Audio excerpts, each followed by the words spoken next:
আমি যদি 4টা বিয়ে করি তাহলে কি আমার সাথে 4টা বই জান্নাতে থাকবে?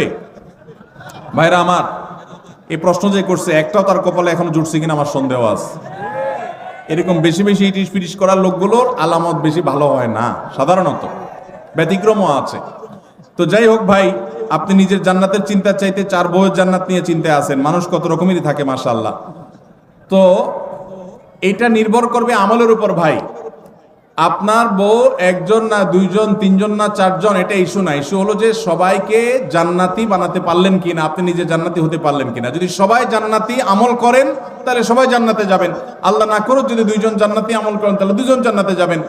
যে জান্নাতি আমল করবে সেই জান্নাতি যাবেন। আপনি নেককার মানুষ ছিলেন, আপনার বউ 4টা হলো 4টাই একেবারে বাই ডিফল্ট ফ্যামিলি মেম্বার হিসাবে অটো পাস পেয়ে যাবে। দুনিয়াতে অটো পাস আছে, আল্লাহর কাছে অটো পাস বলতে কিচ্ছু। যার যার আমল করে তাকে পার হইতে, দুনিয়াতে মামু খালুগিরি চলে, আখিরাতে আল্লাহর কাছে চলবে। আপনার মামু আছে, নেতা আছে, গোতা আছে, দুনিয়াতে পার হইতে পারবেন, ওখানে এই সমস্ত ধানায় পানায় চলবে না। যার আমল ভালো হবে সে আল্লাহর কাছে জান্নাত পাবে।